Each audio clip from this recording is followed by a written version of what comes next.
سبب جو ہے، سب سے اہم سبب وہ ہے ہمارے پاس علم دین اور علم دنیاوی کا نہ ہو۔ ہم مسلمان یہ سمجھتے ہیں کہ ہم اگر ہماری اولاد کو پڑھائیں گے، لکھائیں گے، ان کو ڈگری دلائیں گے تو ملازمت نہیں ملے گی، روٹی نہیں ملے گی۔ ارے بتاؤ، کیا روٹی کے لیے علم حاصل کیا جاتا ہے یا تہذیب روحانی کے لیے علم حاصل کیا جاتا ہے؟ روٹی کے لیے علم حاصل نہیں کیا جاتا۔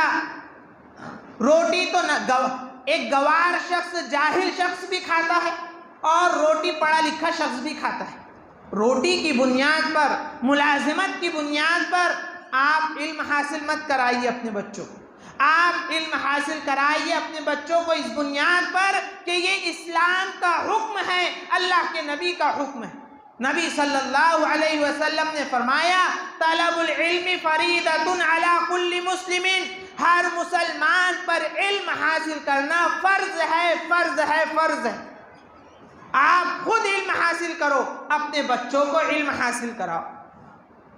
اللہ کے نبی نے فرمایا، علموا ویسروا، علم حاصل کراؤ، علم سکھاؤ، آسانی پیدا کرو، ولا تعسروا، تنگی پیدا مت کرو۔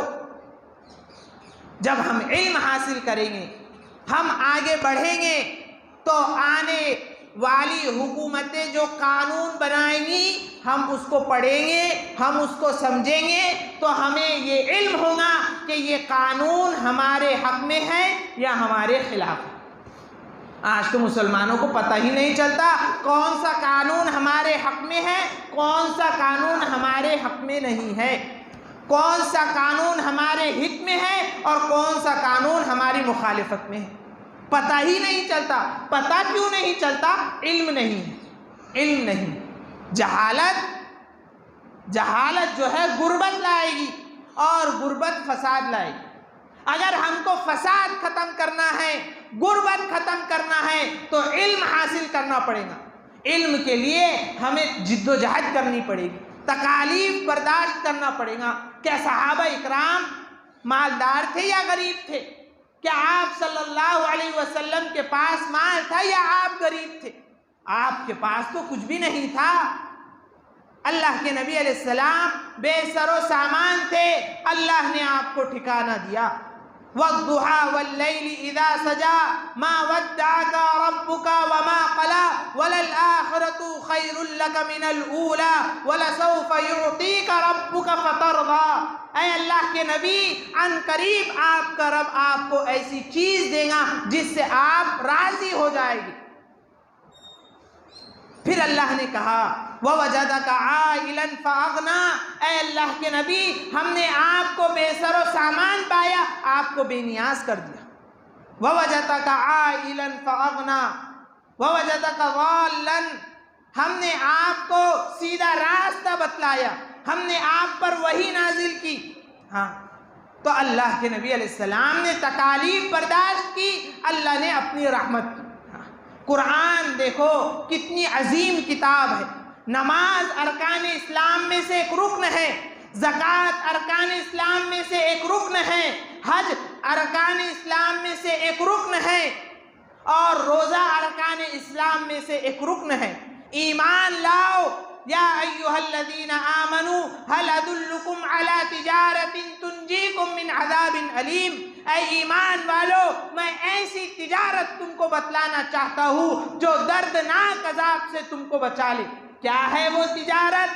تؤمنون باللہ ورسولہ، اللہ پر ایمان لاؤ، اس کے رسول پر ایمان لاؤ۔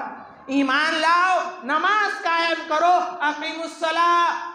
نماز کے بغیر کوئی کامیاب نہیں ہو سکتا۔ قد افلح المؤمنون، کامیاب وہ ہے جو ایمان لائے اور اپنی نماز میں خشوع برتے۔ الصلاۃ معراج المؤمنین، نماز یہ مومنین کی معراج ہے۔ الصلاۃ عماد الدین، نماز دین کا ستون ہے۔ من اقامہا فقد اقام الدین، جس نے نماز قائم کیا اس نے دین کو قائم کیا۔ ومن ہدمہا فقد ہدم الدین، جس نے نماز کو چھوڑ دیا اس نے دین کو منہدم کر دیا۔ اللہ کے نبی بیمار ہے، اما عائشہ رضی اللہ تعالیٰ عنہ کے گود میں عائشہ رضی اللہ تعالیٰ عنہ کے گود میں ہے، بے ہوش ہے، مدہوشی کے حالت میں ہے، مرغ الوفات میں ہے، اور جب ہوش آیا تو آپ کی زبان سے نکلا اصلی الناس، کیا لوگ نماز پڑھ چکے؟ اما عائشہ نے کہا لا یا رسول اللہ ہم ینتظرونک، اللہ کے نبی نہیں، لوگ آپ کا انتظار کر رہے ہیں۔ اللہ کے نبی نے فرمایا ضعوا لی ماء فی المخضب، میرے لیے پیالے میں پانی رکھو، میں وضو کر کر مسجد میں جاؤں گا، نماز پڑھوں گا۔ آپ بے ہوش ہو رہے ہیں، آپ کی حالت خراب ہے، آپ کا جسم بھاری ہو گیا، طبیعت خراب ہے، اس کے باوجود بے ہوشی سے افاقہ ہو رہا ہے تو زبان سے نکل رہا ہے اصلی الناس، کیا لوگ نماز پڑھ چکے؟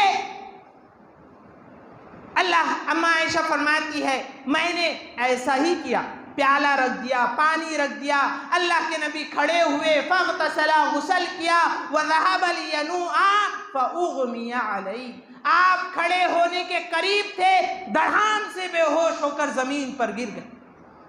ہوش آیا، پھر کہا اصلی الناس، کیا لوگ نماز پڑھ چکے؟ لا یا رسول اللہ ہم ینتظرونک فی المسجد، آپ کا انتظار ہو رہا ہے مسجد میں۔ ضعوا لی ماء فی المخضب فاغتسل فذهب لینوء فاغمی علیہ، آپ نے وضو کیا، وضو کر کر مسجد میں جانے کی کوشش کی، دھڑام سے بے ہوش ہو کر گر پڑے۔ ثم افاقہ، پھر افاقہ ہوا، افاقہ آتے سے کہا اصلی الناس، کیا لوگ نماز پڑھ چکے؟ لا یا رسول اللہ ہم ینتظرونک فی المسجد، آپ کا انتظار ہو رہا ہے مسجد میں۔ والناس عقوف فی المسجد ینتظرون النبی صلی اللہ علیہ وسلم للصلاة العشاء الآخرہ، تمام لوگ مسجد میں بیٹھے ہوئے تھے، عشاء کی نماز کا انتظار کر رہے تھے، اللہ کے نبی آئیں گے، عشاء کی نماز پڑھائیں گے، آپ بے ہوش ہو کر گر رہے۔ یہ نماز کا جذبہ، جان نکلنے کو ہے نماز نہیں چھوٹ رہی، دم نکلنے کو ہے نماز نہیں چھوٹ رہی۔ میرے دوستو، یہ قوانین لا کر حکومت وقت ہم کو شریعت سے روک رہی ہے، اگر ہم نہیں جاگیں گے، آنے والے زمانے میں مسجدوں کو تالے لگا دیے جائیں، آپ مسجد میں نماز نہیں پڑھ سکتے، اذان پر پابندی لگا دی جائے گی، مصلی پر کھڑے رہ کر کوئی امام امامت نہیں کرا سکتا، اور کوئی مؤذن ممبر و محراب پر کھڑے رہ کر اذان نہیں دے سکتا۔ ایسا وقت ہندوستان میں آیا، شاہ ولی اللہ محدث دہلوی رحمہ اللہ کے نزدیک 400 سے زائد مدرسے اور مساجد کو انگریزوں نے منہدم کر دی۔ کیا ہم اس وقت کا انتظار کر رہے ہیں جب ہمیں مسجدوں سے روک دیا جائے گا؟ آج ہمیں نکاح شرعی سے روکنے کی کوشش ہو رہی ہے، طلاق شرعی سے روکنے کی کوشش ہو رہی ہے، میراث شرعی سے روکنے کی کوشش ہو رہی ہے، ہبہ شرعی سے روکنے کی کوشش ہو رہی ہے، وصیت شرعی سے روکنے کی کوشش ہو رہی ہے۔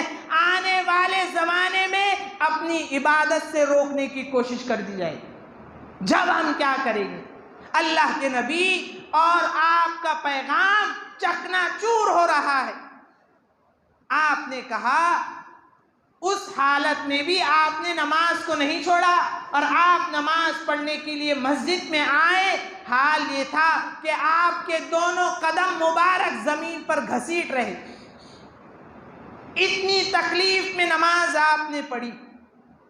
اسی لیے تو علامہ اقبال رحمہ اللہ نے کہا مسجد مرثیہ خواہ ہے کہ نمازی نہ رہے، یعنی وہ صاحب اوصاف حجازی نہ رہے۔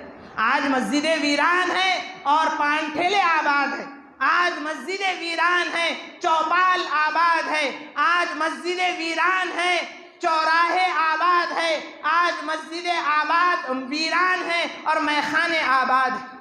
میرے دوستو، شراب کا دور دورہ چلتا ہے، جوا کا دور دورہ چلتا ہے، نشے کا دور دورہ چلتا ہے، لوگ سٹے لگاتے ہیں، لوگ نشہ کرتے ہیں، لوگ سگریٹ پھونکتے ہیں، لوگ چیلم پھونکتے ہیں، مسجدوں میں آنے کے لیے تیار نہیں۔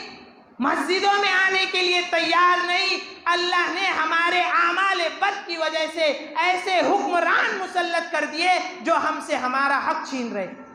اعمالکم عمالکم، تمہارے اعمال تمہارے حکمران ہیں، تم اپنے اعمال صحیح کرو، اللہ تم پر تمہارے ایسے حکمران مسلط کر دیں گے جو تمہارے لیے خیر خواہ ہوں گے۔ اور اگر تم نے اعمال خراب کیے، ظہر الفساد فی البر والبحر بما کسبت ایدی الناس، زمین میں جو فساد مچتا ہے، خشکی اور تری میں جو فساد مچتا ہے، تمہارے اعمال بد کی وجہ سے مچتا ہے۔ ایسے بادشاہ تم پر مسلط کر دیے جائیں گے جو تمہارے بڑوں کا اکرام کریں گے، نہ تمہارے معصوم بچوں پر رحم کریں۔ جب تم کیا کرو گے؟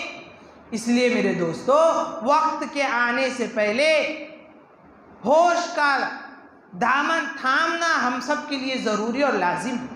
ایسے قوانین لا کر جن سے مسلمانوں کو ٹھیس پہنچے اور مسلمان اپنے آپ کو مسلمان کمزور نہیں ہو سکتا، مسلمان تو ہر اعتبار سے طاقتور ہے، اللہ ہمارے ساتھ ہے۔ اس لیے وہ منظر بھوپالی کا جو شعر ہم نے بارہا کہا، طاقتیں تمہاری ہے اور خدا ہمارا ہے، اللہ آج بھی ہمارے ساتھ ہے۔ ان تنصروا اللہ ینصرکم، اگر تم اللہ کی مدد کرو گے، اگر تم مسجدوں کو آباد کرو